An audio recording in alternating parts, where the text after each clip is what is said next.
Alors, bonjour mes chers amis.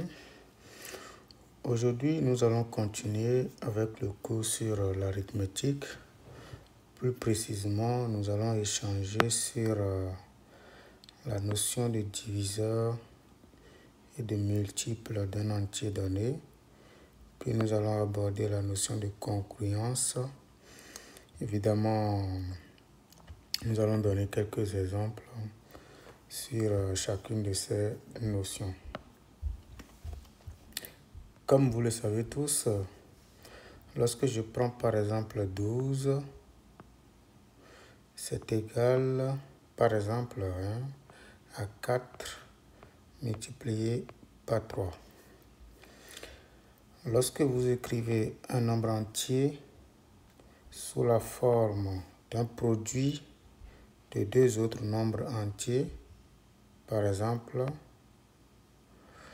on dit simplement que le nombre 12 est un multiple, d'accord, de chacun des facteurs. Ça veut dire quoi précisément ici? Ça veut dire que 12 est un multiple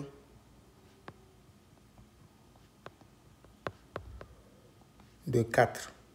De la même manière, on peut dire que 12 est un multiple de 3. Dans ces conditions également, on dit que 4 est un diviseur de 12. D'accord? Si 12 est un multiple de 4, on dit simplement que 4 est un diviseur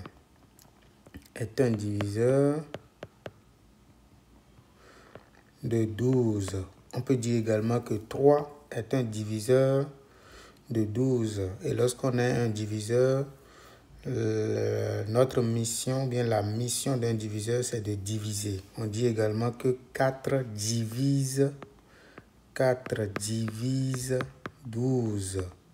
On peut également dire ici, puisque 3 est également un diviseur de 12, on peut dire simplement que 3 divise 12. D'accord? Donc, la définition formelle,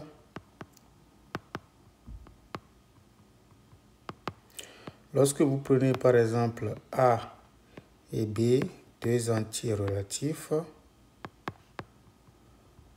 les entiers relatifs sont exactement les éléments de grand Z. Donc, on dit que A est un multiple de B lorsqu'il existe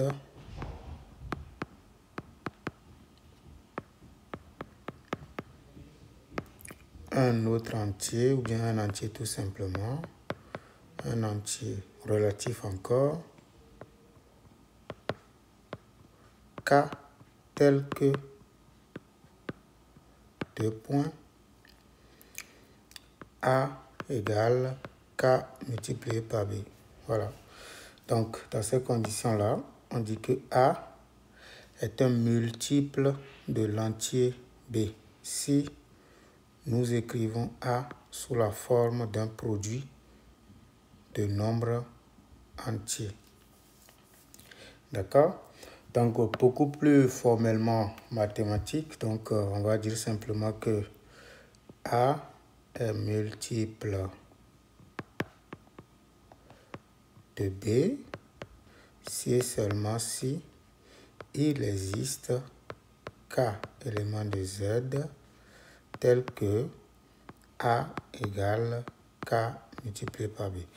Donc, évidemment, si vous avez des entiers non nuls, en d'autres termes, ceux qui ont suivi la notion de la division euclidienne, ça voudra dire que le reste de la division euclidienne de A par B est 0. Parce que si vous avez suivi la notion de division euclidienne, on va dire que si on effectue la division euclidienne de A par B, on devrait avoir A égale à B fois Q plus R, avec R compris entre 0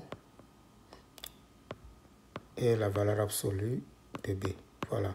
Donc ça, c'est la notion de division euclidienne qu'il ne faut pas oublier parce qu'elle est très très présente, d'accord, dans la théorie et en arithmétique. Donc, si entre A et B, si B par exemple est différent de 0, si de plus B est différent de 0, le fait de dire avec cette relation que A est un multiple de B, on dit que B est un diviseur de A ou que B divise A. Donc, si de plus, vous avez... Donc, si de plus, nous avons B qui est différent de 0, on dira simplement que, deux points, B est un diviseur, de A, ou que B divise A, tout simplement, d'accord? Donc, pour signifier que B divise A, en notation mathématique, on peut utiliser ce symbole-là. La barre est verticale, c'est pas oblique, donc il faut faire juste attention. Ceci pour signifier que B divise A. Ok, donc je vais faire quelques petits trucs que vous allez voir. Remarque très importante. Lorsque je prends par exemple un nombre entier, d'accord, soit, si vous voulez, B, un entier relatif non nul,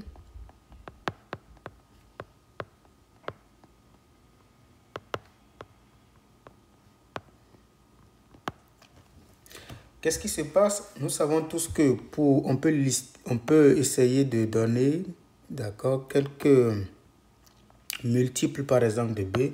En tout cas, on sait comment fonctionnent les multiples de B. Un multiple de B, par exemple, c'est lorsqu'on fait B multiplié par 1. D'accord, le résultat qu'on trouve ici, c'est un multiple de B. On peut faire également B multiplié par 2. C'est un multiple de B. B multiplié par 3. C'est un multiple de B, ainsi de suite. Donc, je peux écrire 4B, ainsi de suite. De ce côté-là, on peut avoir B fois 0, qui n'est rien d'autre que 0. Et puis après, on obtient B fois moins 1, puisqu'il s'agit de tous les entiers. On continue, on peut avoir moins 2B, ainsi de suite. Donc, on voit clairement qu'on ne peut pas, comme remarque, on ne peut pas donner la liste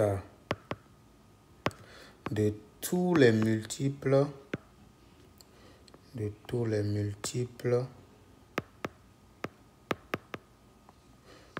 B. Ce n'est pas possible. Ça fait 1. Donc, on dira simplement que l'ensemble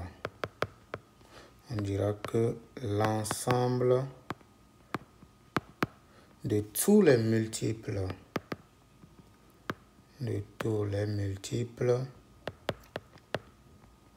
d'un entier non nul donné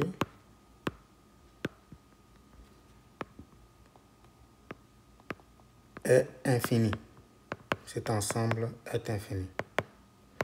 Et comme notation que vous devez commencer par intégrer, c'est-à-dire que si vous prenez B, un entier, d'accord, BZ est noté, d'accord, ensemble de tous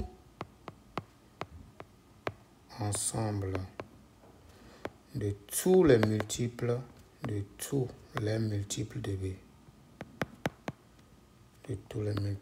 B.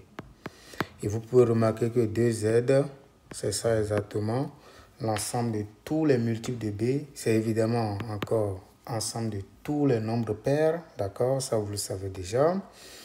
Vous pouvez prendre 1Z, c'est l'ensemble de tous les multiples de 1. Et vous savez que un multiple de tout nombre entier est forcément un multiple de 1 parce que n, par exemple, s'il est un entier, il s'écrit comme n fois 1, donc il est un multiple de 1. Donc ça, c'est encore égal à z.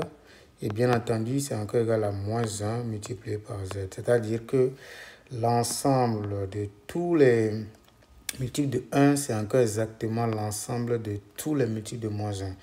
On peut généraliser ces machins-là en disant que 2 z, c'est encore égal à moins 2z, pour dire que l'ensemble de tous les multiples de 2, c'est encore égal à l'ensemble de tous les multiples de moins 2. Et comme je le disais tantôt, la bonne nouvelle, c'est que l'ensemble de tous les multiples de b, c'est encore égal à l'ensemble de tous les multiples de moins b.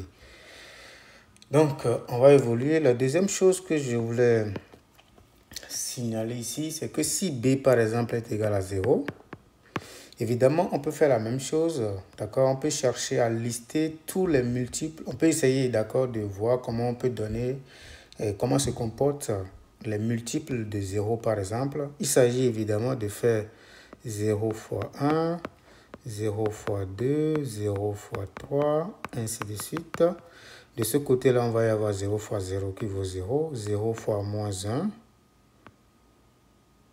d'accord?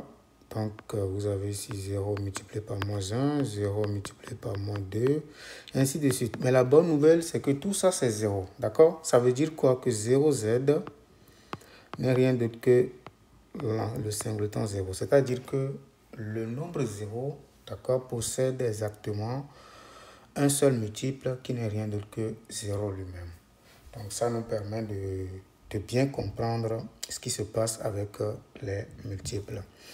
La troisième remarque, comme je l'ai dit tantôt, tout nombre entier,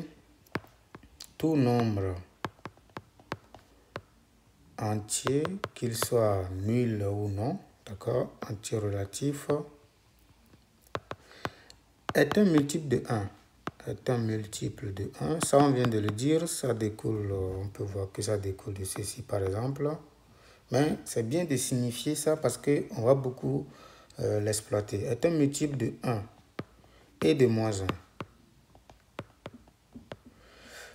4, c'est que 0 est multiple de tout nombre. Il ne faut pas confondre. D'accord? 0 est un multiple de tout entier. De tout entier relatif.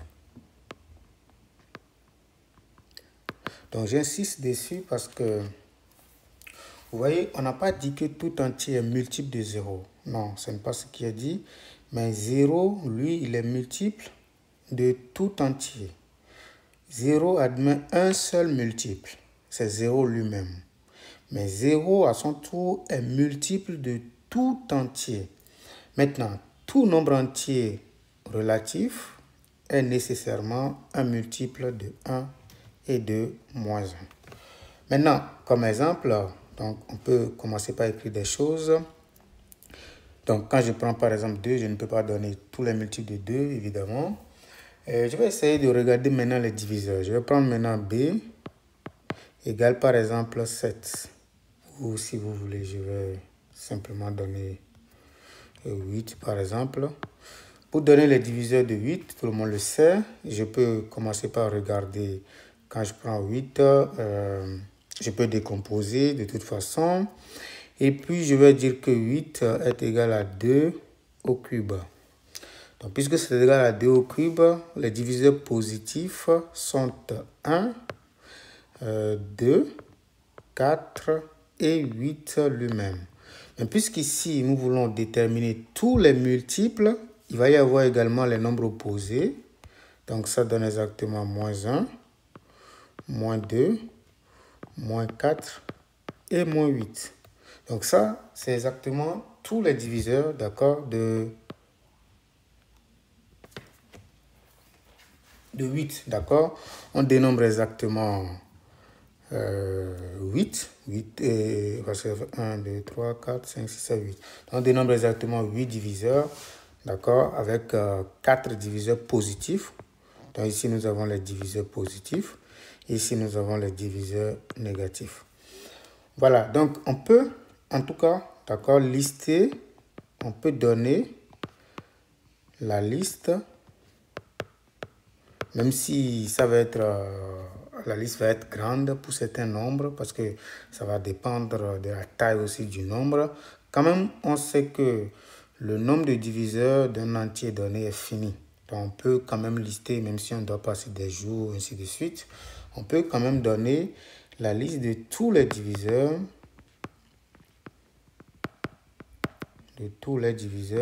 D'un entier non nul donné. D'un entier non nul donné. OK. Maintenant, quelques remarques encore une fois. Ici, on comprend aisément que 1 et moins 1 sont des diviseurs de n'importe quel entier. Sont des diviseurs de tout entier donné.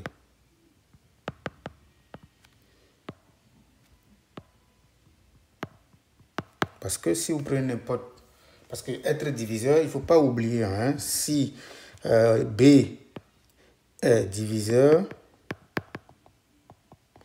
de A, si A s'écrit comme B fois Q. C'est tout, hein? C'est important. Donc, quand on dit que 1 est diviseur de n'importe quel entier, ça voudra dire que cet entier-là peut s'écrire comme 1 fois lui-même. Donc, l'entier en question s'écrit comme 1 fois lui-même. Et donc, 1 est bien un diviseur. Donc, faites beaucoup attention. La notation pour désigner les diviseurs, ça va être exactement ça. DB, donc c'est l'ensemble de tous les diviseurs de B. L'ensemble de tous les diviseurs de B.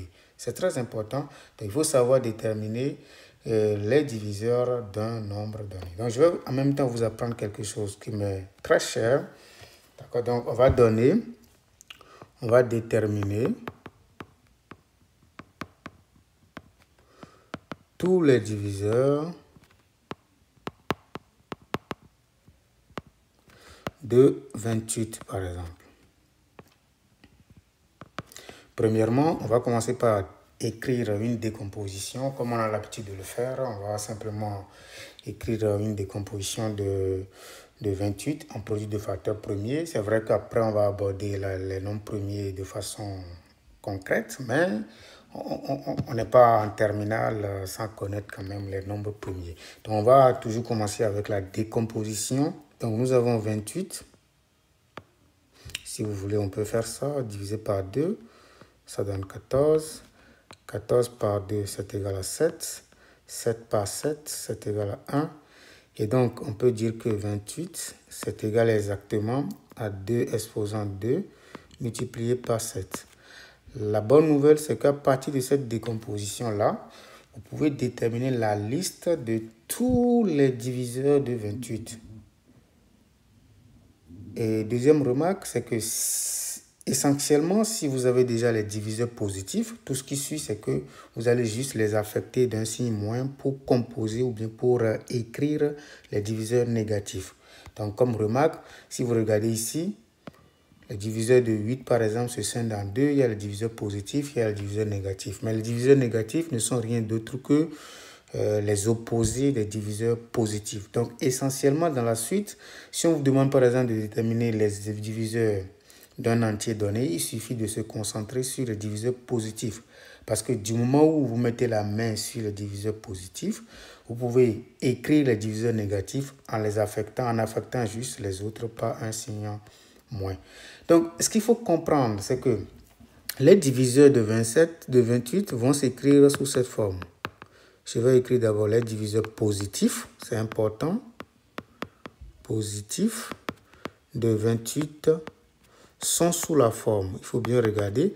Donc, comment j'écris les diviseurs de 28? Ils vont être sous la forme 2 exposant alpha multiplié par 7 exposant bêta.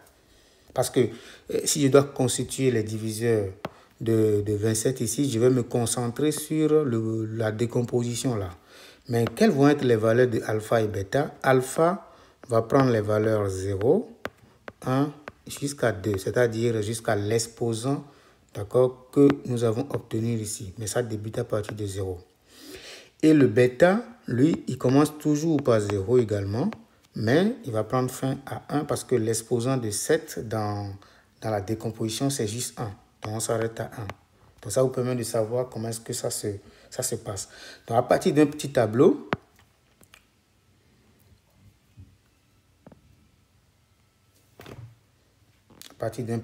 vous allez donner la liste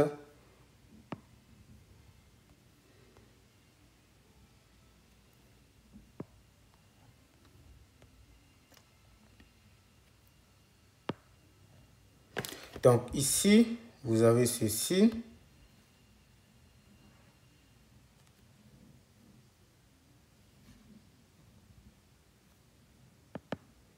Donc je construis mon tableau.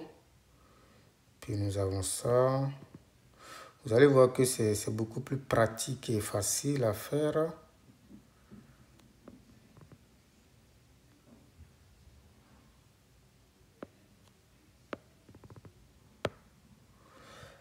Ok, donc nous avons ceci.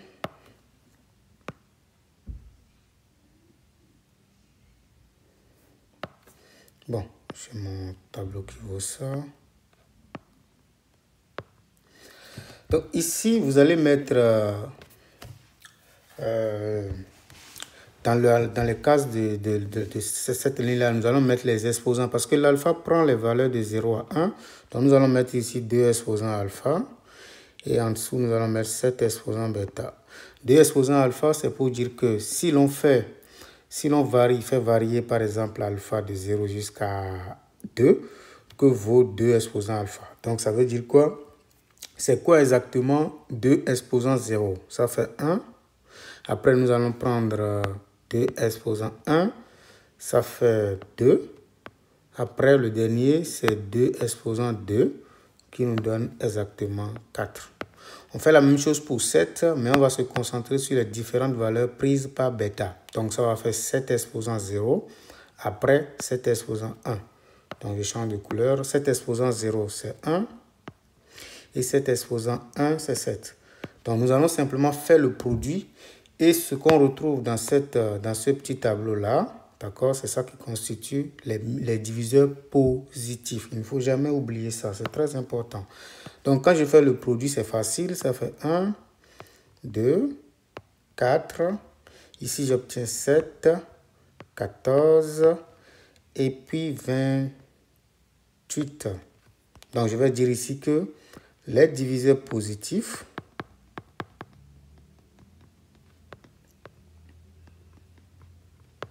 de 28 sont 2 points. Nous avons 21 et nous avons 1, pardon, 2, 4, 7, 14 et 28. Par conséquent, on peut donner maintenant l'ensemble de tous les diviseurs de 28. Ce n'est pas difficile. Il suffit maintenant d'affecter tout ça, d'accord, il suffit d'écrire tout ça, affecter maintenant également de leur signe, d'un signe moins. C'est tout. Donc ici, nous obtenons quoi? Si vous voulez, vous pouvez dire ici que ça fait moins 28, moins 14, moins 7, moins 4, moins 2, moins 1. Maintenant 1, 2, 4, 7, 14, 28. Voilà la liste de tous les diviseurs. Donc, comme remarque peut-être, vous allez constater qu'en réalité, on pouvait se concentrer sur les exposants trouvés ici pour avoir exactement le nombre total de diviseurs, d'accord, dans notre situation là. Donc ici, vous allez voir que le nombre total de diviseurs a quelque chose à voir avec le nombre total, c'est-à-dire les différentes valeurs prises par alpha et les différentes valeurs prises par bêta. Si vous faites par exemple ici, le nombre total de valeurs prises par alpha, c'est 3. Ici, c'est 3. Et le nombre total de valeurs prises par bêta, c'est 2. Mais quand vous faites 3 fois 2, vous obtenez 6. Et nous avons exactement 1, 2, 3, 4, 5, 6 diviseurs positifs. Donc, à partir des valeurs prises par alpha et bêta, on peut connaître exactement tous les diviseurs positifs. Mais ceci, l'alpha ici, normalement, quand on regarde la décomposition ici, on constate que pour écrire les différentes valeurs prises par alpha, on avait considéré l'exposant de 2 et l'exposant de 7 également. Donc, en réalité, le 3 qui est ici n'est rien d'autre que 2 plus 1 et le 2 qui est ici n'est rien d'autre que 1 plus 1. Donc, c'est pour dire que le nombre total, si vous avez un nombre qui s'écrit par exemple sous la forme 2 exposant alpha dans une décomposition, donc je vais changer 2 exposants A fois 3 exposants B fois 5 exposants C, par exemple, on peut quand même connaître le nombre total de diviseurs. C'est exactement A plus 1, facteur de B plus 1, fois C plus 1. On va y revenir, mais c'est toujours bien de l'avoir, d'accord, à l'avance. Donc voilà, je vais vous parler maintenant des différentes propriétés, d'accord, de la notion sur les diviseurs et sur les multiples. Prenons par exemple A, B et C, par exemple, des entiers non nuls. C'est très important ce que nous voulons faire maintenant. Donc, il faut se concentrer au maximum. Première propriété. Nous sommes tous d'accord que le nombre entier A divise lui-même. Ça s'appelle la réflexivité. D'accord? Il divise lui-même. C'est un diviseur de lui-même. Tout simplement parce que si vous prenez un nombre entier A, il est exactement égal à 1 multiplié par le nombre A lui-même. Et donc, si on peut écrire un nombre A sous cette forme-là, ça voudra dire que ce machin est un diviseur de ceci. Donc, A est un diviseur de lui-même. Ça se comprend aisément. Deuxième propriété.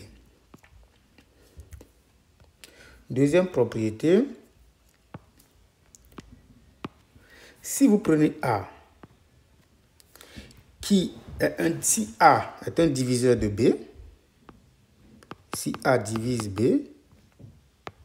nécessairement, vous pouvez faire le constat, par exemple, peut-être ici, vous allez comprendre que lorsque je regarde les diviseurs de 28, par exemple, il n'y a aucun diviseur de 28 qui excède 28, qui dépasse 28. Ça n'existe pas. Donc, c'est pour dire que si vous avez A qui est un diviseur de B, vous pouvez quand même comparer, d'accord, peut-être A et B ou peut-être valeur absolue de A et valeur absolue de B. Donc, comme vous savez que l'ensemble des diviseurs de 28, c'est encore égal à l'ensemble des diviseurs de moins 28, vous allez quand même voir qu'en valeur absolue, aucun diviseur ne va excéder la valeur absolue du nombre en question. C'est pour dire que quoi? Si A divise B, nécessairement, la valeur absolue de A est inférieure ou égale à la valeur absolue de B. Ça se démontre aisément à partir du fait que B s'écrit comme A multiplié par un entier. Vous pouvez toujours poser des questions si ce n'est pas assez clair. La troisième propriété, c'est que si vous avez A qui divise B, c'est une propriété très magnifique, et que B à son tour divise C par exemple, vous pouvez quand même conclure que A divise également le C. C'est tellement magnifique cette propriété-là. Pourquoi? On va simplement encadrer des choses. Vous allez voir, premièrement, ça c'est une hypothèse. Et deuxièmement, ça également c'est une hypothèse. Donc B en fait divise C. Donc ça c'est une hypothèse. Et puis notre conclusion va être ça. Donc si A divise B, on peut commencer par comprendre ce qui se passe. Si A divise B, qu'est-ce qu'on peut écrire? Ça veut dire que B s'écrit sous la forme A multiplié par Q1 par exemple. Mais B divise C, ça veut dire que C est égal à B multiplié par Q2. Ça, ce sont les définitions que nous sommes en train d'appliquer simplement. Mais B, c'est quoi? C'est A fois Q1, tout ceci fois Q2.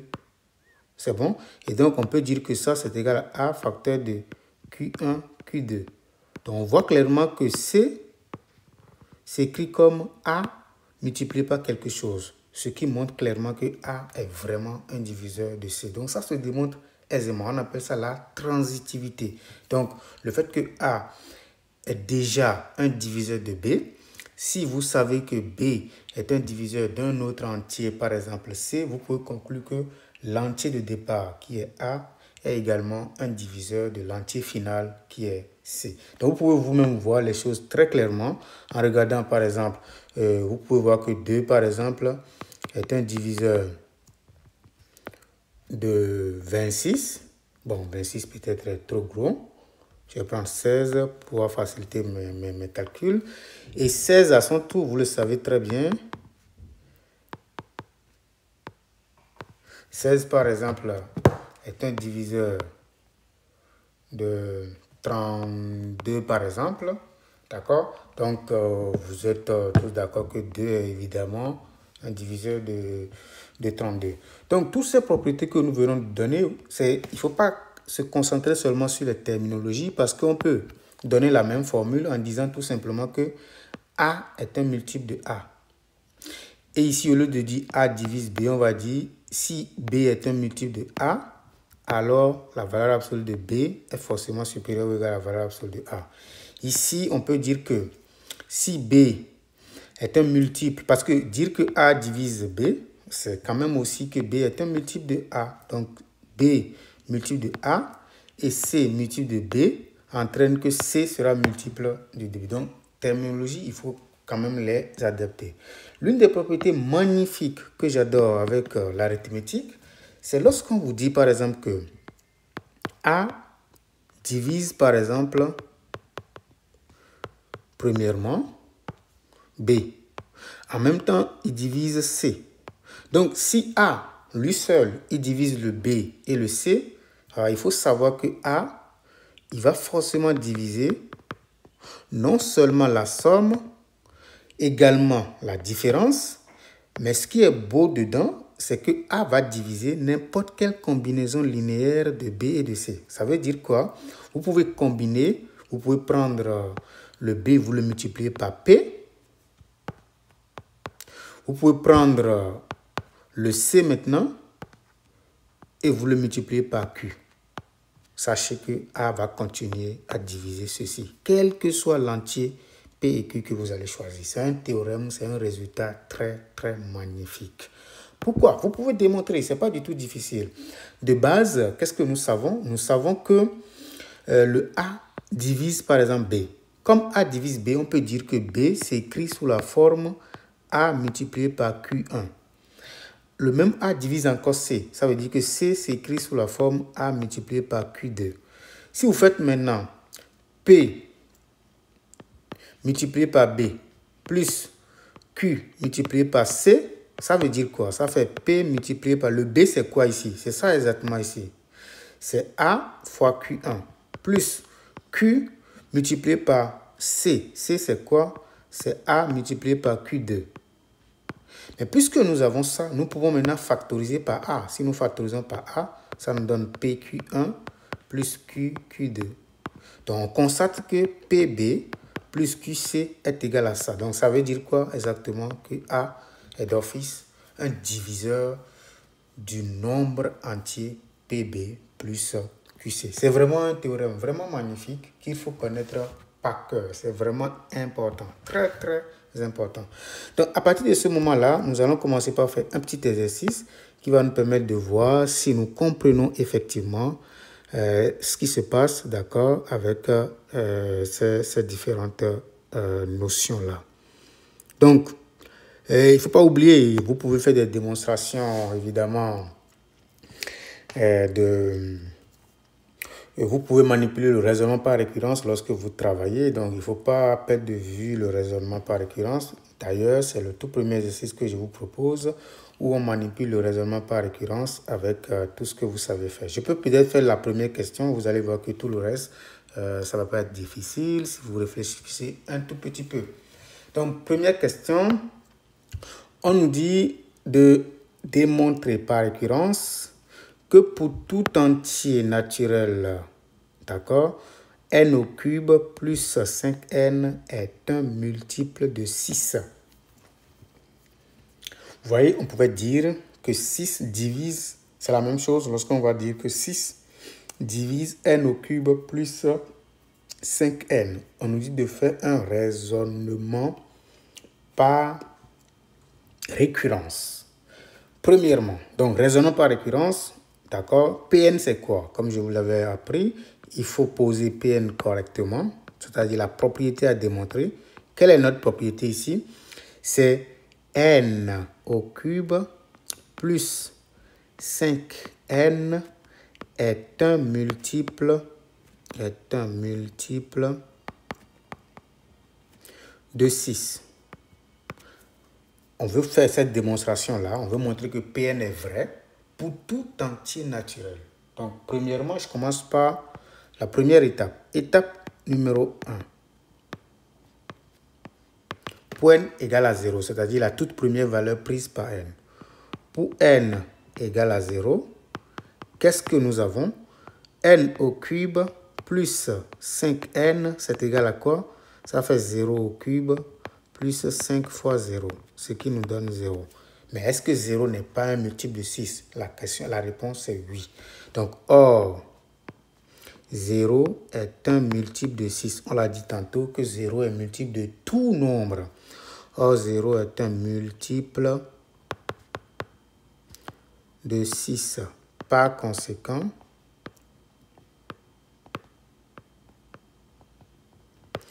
P0 est vrai. P0, ça veut dire que lorsque n est égal à 0. Donc, P0 est vrai. On vient de prouver que le résultat est vrai lorsque n est égal à 0. Étape 2. L'étape 2 consiste à supposer, donc on choisit d'abord k un entier supérieur ou égal à 0. Donc, supposons que pk est vrai. Donc, si vous n'avez pas vraiment le principe de raisonnement par récurrence en tête, je vous conseille d'aller regarder notre vidéo sur le raisonnement par récurrence. Nous avons donné plusieurs exemples et nous avons expliqué les étapes. Ici, nous l'appliquons directement sans revenir en arrière pour expliquer le tout. Donc, il faut regarder vraiment la vidéo, je vous le conseille très fortement. Donc, supposons que PK est vrai. C'est quoi PK vrai? PK vrai signifie que K au cube plus, vous copiez juste le PK en remplaçant N par K, plus 5K. Chaque fois qu'on regarde K au cube plus 5K, on va dire que c'est un multiple de 6. Voilà. Donc ça, on suppose, on prend ça comme hypothèse, comme information, comme donnée, ainsi de suite. Maintenant, on va se baser sur cette donnée-là pour montrer. Donc, montrons que, d'accord, k plus 1 au cube, donc c'est-à-dire, je vais bien préciser les choses correctement, et montrons que pk plus 1 est vrai. Donc, on suppose que pk est vrai, et on montre que pk plus 1 est vrai. C'est quoi pk plus 1 vrai? C'est-à-dire, 2 points, que k plus 1 à la puissance 3 plus 5 facteurs de k plus 1, d'accord, est un multiple de quoi? De 6. Voilà. Donc, il faut vraiment poser les choses. Donc, ici, qu'est-ce que je fais? Pour écrire k plus 1, pk plus 1, il suffit de remplacer le n par k plus 1 dans cette formule-là. Mais puisque c'est ceci que je vais démontrer, puisque c'est ceci que nous voulons démontrer, qu'est-ce que nous avons à faire?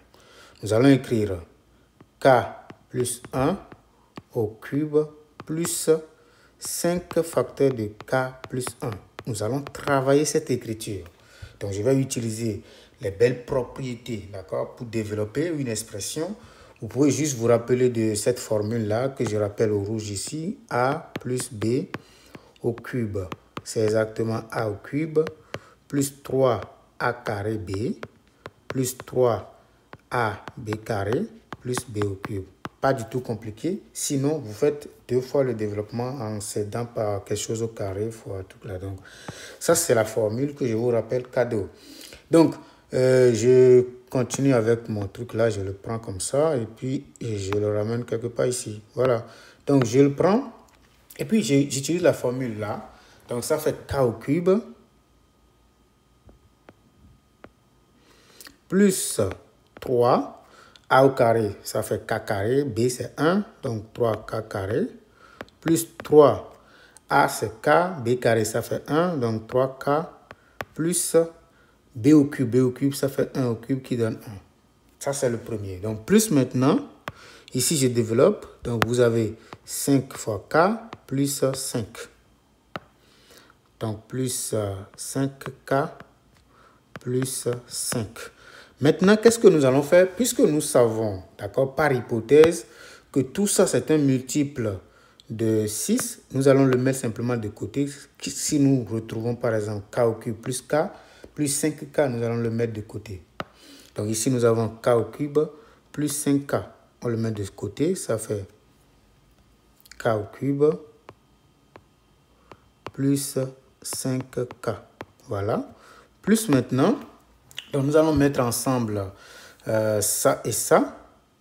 Ça fait 3k carré plus 3k. Et le reste, ça fait plus 1 plus 5, ça fait 6. C'est-à-dire ça avec ça. Donc ici, je garde très précieusement ceci parce que par hypothèse, c'est déjà un multiple de 6. Donc je le garde très précisément. Donc plus maintenant, 3, je factorise par 3k ici.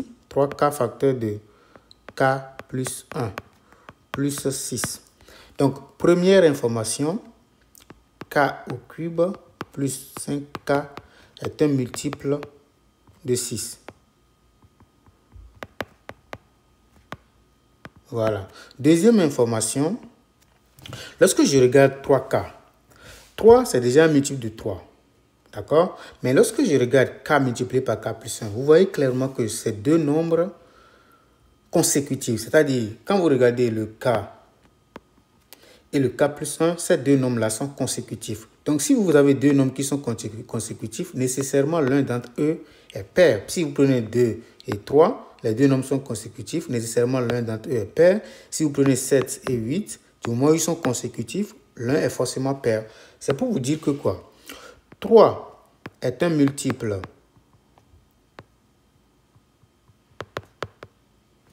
de 3, pas de souci. Et k facteur de k plus 1 est un multiple de 2, c'est-à-dire l'un d'entre eux est pair. Comme l'un d'entre eux est pair, nécessairement, ceci est un multiple de 2. Est un multiple de 2. Conséquence, le 3 multiplié par k facteur de k plus 1 est un multiple de 6. C'est un multiple de 6. C'est-à-dire que vous prenez un multiple de 3, vous faites le produit avec un multiple de 2, nécessairement là où il y a le 3 et le 2, les deux vont se croiser pour avoir 6. Donc c'est un multiple de 6. Donc ce que nous venons de faire, c'est que nous sommes en train de dire que ce terme que nous voyons ici est un multiple de 6. C'est tout. Donc troisième point, 6, d'accord, est également un multiple de lui-même. Ça, on l'a vu tantôt. Est un multiple de 6. Donc, si on prend les 3 points ensemble, on va conclure que tout ça est un multiple de 6. Ainsi, k au cube plus 5k plus 3k facteur de k plus 1 plus 6 est un multiple de 6.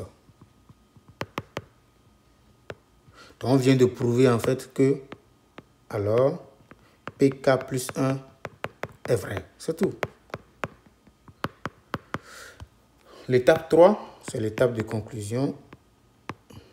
On dit simplement que quel que soit n, élément de grand N, effectivement, n au cube plus 5n est un multiple de 6. Bravo. C'est tout. Vous voyez, c'est tellement magnifique, c'est un bon résultat. Vous voyez, on vient d'utiliser les différentes propriétés de la notion de multiple et de diviseur pour faire une démonstration. Mais on a encore utilisé, ce qui est magnifique dedans, on a utilisé le raisonnement par récurrence. C'est tellement magnifique. Maintenant, ce qui nous intéresse ici, on nous dit alors de déduire. D'accord? Je peux peut-être regarder quelques déductions avec vous pour que vous puissiez voir. Donc, on nous dit de déduire que ce machin-là, par exemple, d'accord, est forcément un multiple de 6. Parce qu'on nous dit de déduire que les entiers suivants sont des multiples de 6. C'est tellement magnifique. Donc, le A, par exemple, ce qu'on nous donne, c'est n au cube plus 17n moins 12. Qu'est-ce que je vais commencer par faire? Puisque c'est la déduction, je vais commencer par voir si je peux écrire ceci en termes de ceci, c'est-à-dire en fonction de ça. Si je peux l'écrire en fonction de ça, d'abord, je peux commencer par faire quelque chose. Ça veut dire quoi? Que tout ça, c'est égal à n au cube plus 5n, puisqu'il y en a 17, si je prends 5n, ce qui va rester, il va rester 12n. Donc, moins l'autre 12. Donc, qu'est-ce que nous savons ici? Ça, on va l'écrire correctement. Ça fait n au cube plus 5n. Plus, si je veux, je peux mettre 12 en facteur. Si je veux, je le laisse. Pas de souci là pour le moment. Mais ceci, c'est un multiple de 6. D'accord? Avec la démonstration faite en 1. Et tout ça, c'est également un multiple de 6 parce que vous avez ici 12. Ici également, vous avez 12. 12, c'est un multiple de 6. Et 12n aussi, c'est également un multiple de 6. Par conséquent, la somme, d'accord, de deux nombres, de deux multiples de 6 est évidemment un multiple de 6. De 3 nombres multiples de 6 est évidemment un multiple de 6. Par conséquent, là, on va dire comme n au cube plus 5n, virgule 12n et 12 sont des multiples de 6, alors ce qui se passe, c'est que,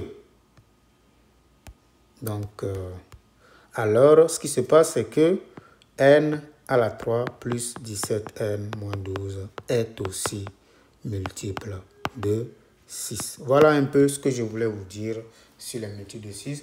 Vous pouvez vous-même faire le reste, regarder ce qui se passe pour voir clairement que ce que nous disons est très simple. Allons-y. Maintenant, je vais passer à la notion de congruence. Nous ferons des exercices d'application. Vous allez voir que ce n'est pas des choses qui sont difficiles. Maintenant, ici, nous allons considérer un entier naturel non nul. C'est important de suivre correctement la notion de congruence parce que c'est une notion très, très magnifique qui permet de vraiment utiliser des notations assez adéquates, assez simples pour faire des démonstrations. Si vous avez deux entiers A et B, exemple, je ne sais pas, A et B, bon, je l'écris d'abord, A et B, deux entiers relatifs.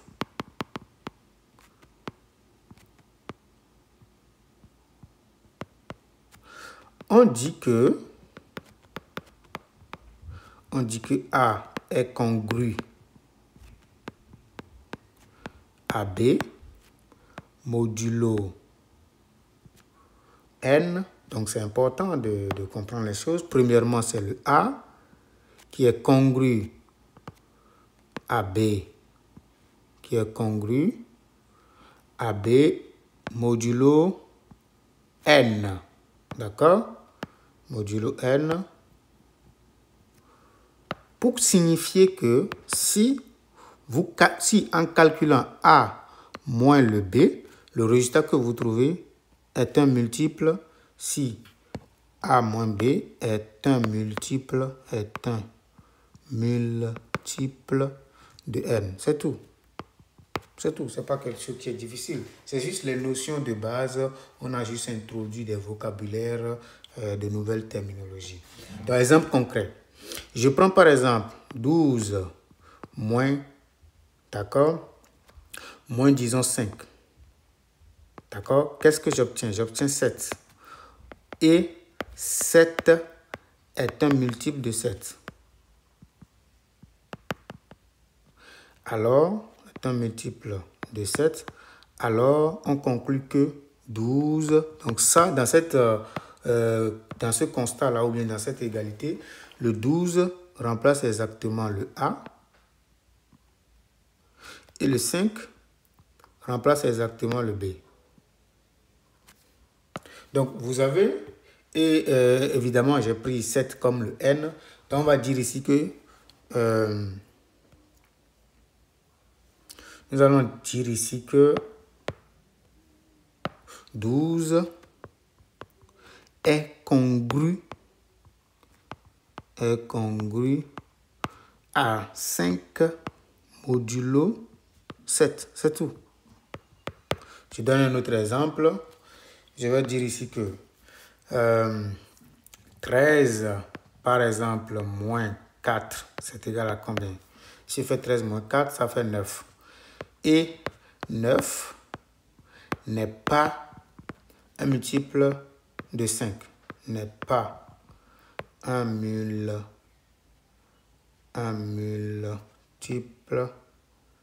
Donc, je veux faire ça. 13 n'est pas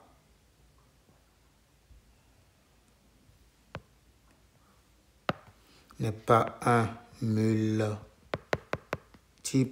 de 5, par exemple. Alors, je vais conclure que 13 n'est pas congru à 4 modulo 5. C'est tout, c'est simple. Maintenant, la notion de congruence, on utilise généralement cette notation. D'accord? Donc, si A est congru à B modulo N, ça se note à 3 barres horizontales, d'accord? B modulo, donc N, comme ça. En fait, il y a quelque chose de... Il y a un truc de très précieux que les gens ne voient pas souvent dans cette notation.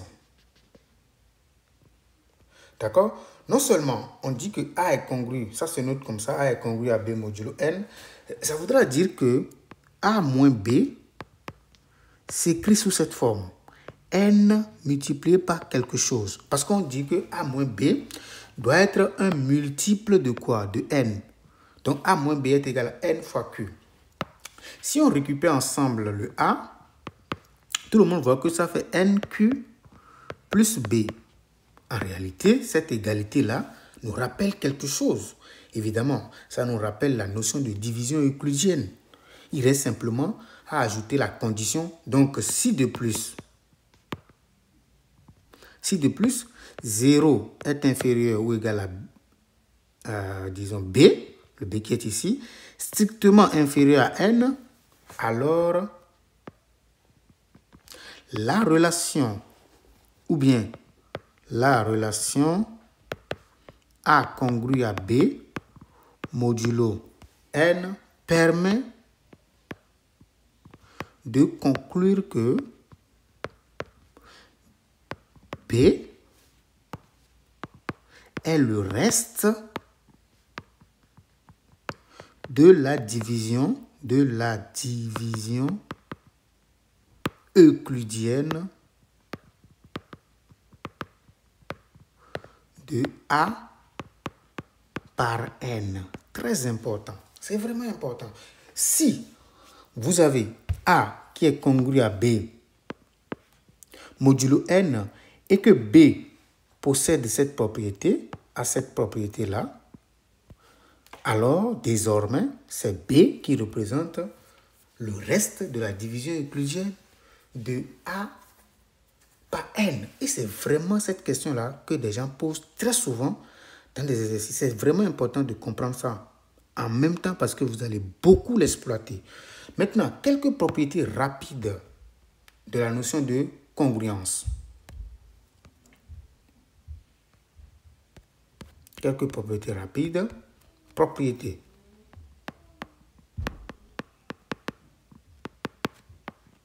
Première propriété. A est congru à lui-même modulo N. C'est très simple. Parce que pour affirmer cela, pour être sûr que ça c'est vrai, il suffit de faire quoi? Il suffit de faire A moins A et voir si le résultat trouvé est vraiment un multiple de N. Mais si je fais A moins A, je trouve 0. 0 est effectivement un multiple de N. Donc, effectivement, A est congru à A modulo N. 2. Si A est congru à B modulo N, alors nécessairement B est congru à A modulo N. Ça, c'est vrai parce que dire que A est congru à B modulo N, ça voudra dire que A moins B est un multiple de N. Naturellement, B moins A aussi va être un multiple de N. L'autre propriété que je vous demande de vraiment chercher à comprendre, bon, évidemment, si A est congru à B modulo N et que B à son tour est congru à C modulo N, naturellement, A est congru à C modulo N, naturellement. Donc, c'est comme la transitivité, comme on l'a vu tantôt. D'accord? Donc, c'est aisé, c'est pas vraiment compliqué à faire. Et ce qui m'intéresse, c'est la propriété qui suit. Lorsque vous avez A qui est congru à B modulo N et vous avez C qui est congru à D modulo N, alors, très important, premièrement, A plus C, donc ça avec ça, serait congru à B plus D modulo N. Vraiment, c'est important, très important. Le B, A fois B également, A fois C, pardon, serait congru à B fois D modulo N. Donc, puisque nous savons que quand on fait cette multiplication, ça va marcher, donc en particulier, si vous prenez A carré, ce serait congru à B carré modulo N. Et donc, si vous prenez A exposant un entier donné, ce serait congru à B exposant l'entier modulo N. Donc, si au départ, le A est congru à B modulo N, nécessairement, A exposant K va être congru à B exposant K modulo N également. Donc, c'est vraiment important de connaître ce théorème-là. Il s'agit de faire la multiplication plusieurs fois. Donc, c'est des résultats qui m'intéressent vraiment beaucoup. Ça permet de faire plein de choses. Et puis, vous allez voir que les maths sont magnifiques, en fait. D'accord? Par exemple, comme exemple, je peux donner un exemple palpable qui est beaucoup plus simple. Je peux dire de déterminer, vous allez voir que c'est facile, le reste de la division euclidienne,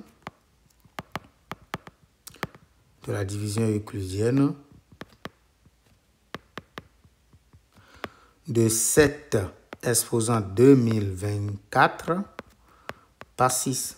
C'est un exemple très simple que je donne, mais quand vous voyez la question, vous avez peur, vous allez dire, oh, mais c'est quoi ça? Donc, c'est vraiment, vraiment intéressant la notion de division et de congruence. Oui, parce que 7 exposant 2024, il n'y a pas de machine qui va vous donner tous les chiffres de ce nombre. C'est vraiment grand.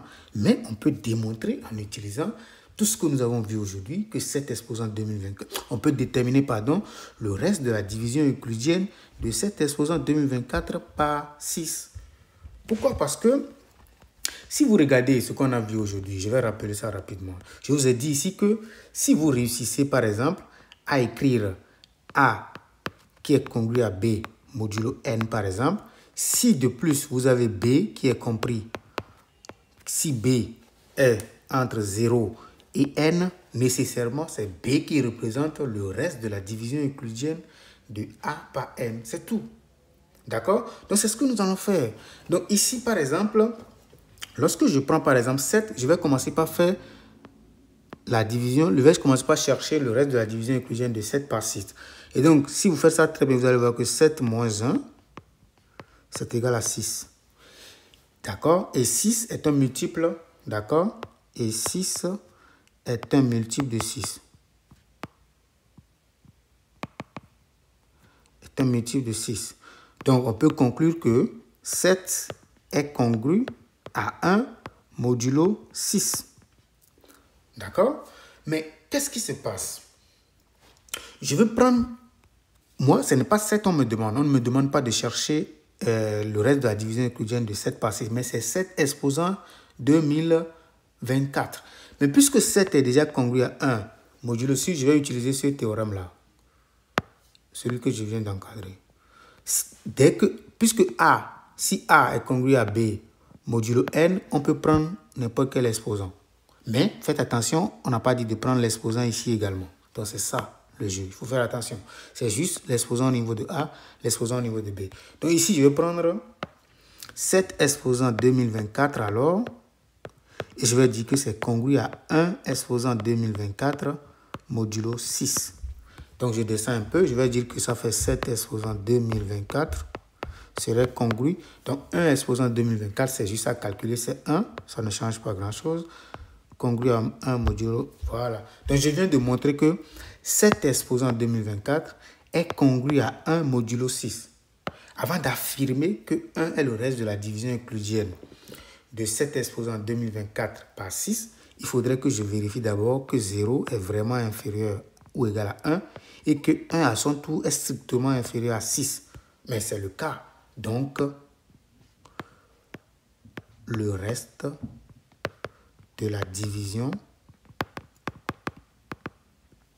d'accord, de 7 exposant 2024 par 6 est 1. Donc, c'est vraiment quelque chose qui vous aide à faire tellement de choses magnifiques et c'est vraiment beau. Maintenant, je vais donner un dernier théorème qui est aussi très beau. Et puis, donc, si par exemple, R1 est le reste, d'accord, de la division de A par N, et R2 est le reste de la division euclidienne de B par N, le même N, alors vous devez comprendre que, on a dit reste, reste. Alors vous devez comprendre que A est congru à B modulo N si et seulement si R1 est égal à R2. C'est un bon théorème, un bon résultat. Mais j'ai envie de finir en discutant avec vous sur quelque chose que vous connaissez déjà. Donc, par exemple, on appelle ça le critère de divisibilité. C'est-à-dire qu'un nombre, si on vous donne un nombre, vous pouvez conclure que ce nombre est divisible sans chercher à effectuer la division. Vous pouvez dire que ce nombre est divisible par exemple 2. Et on peut prendre 3 si la somme des chiffres, d'accord, qui apparaissent dans A, d'accord, est un multiple de 3 par exemple. C'est des choses que vous maîtrisez déjà. Donc il faut chercher au moins le critère pour 3, le 2, le 5, le 9, le 11, d'accord. Il faut essayer de comprendre. Ça, c'est pas difficile. On va essayer d'en discuter rapidement. Ça, c'est lorsque la somme des chiffres, d'accord, dans A, d'accord, est par exemple un multiple de 3. Exemple concret, lorsqu'on vous donne par exemple 3, 2, 4, 5, 1, on vous dit est-ce que ce nombre par exemple est un multiple de 3 ou bien est divisible par 3. Vous allez faire la somme des chiffres. Vous faites 3 plus 2, plus 4, plus 5, plus 1. Vous calculez. Ça vous donne 5, plus 4, plus 6. Donc, ce qui vous donne 15. Effectivement, 15 est un multiple de 3. Par conséquent, ceci est directement un multiple de 3. Sans chercher à effectuer la division, vous devez pouvoir le faire. Pour le 5, il suffit de regarder le dernier chiffre. D'accord, et de constater que c'est soit 0 ou soit 5. Donc, c'est-à-dire que le dernier chiffre est un multiple de 5. Si le dernier chiffre est un multiple de 5, c'est fini. Vous avez terminé. Donc, pour 2, il suffit de regarder le dernier chiffre. Est-ce que le dernier chiffre est un multiple de 2? C'est tout. C'est-à-dire, est-ce que ça se termine par 0, 2, 4, 6 et 8. Pour le 9 également, c'est comme le 3. Vous pouvez juste faire la somme des trucs là de tout à l'heure et voir si le résultat est un multiple de 9 et puis c'est tout. Donc pour le 11, il faut regarder la somme des nombres de la position paire moins la position impaire et vérifier si c'est un multiple de 11 par exemple. Et puis c'est tout. Donc je vais revenir sur ça, d'accord, mais j'ai envie de vous, en tout cas de vous dire quelque chose dessus, d'abord avant de clore la séance. Donc, merci beaucoup et n'hésitez pas à commenter et à nous proposer des sujets. Merci.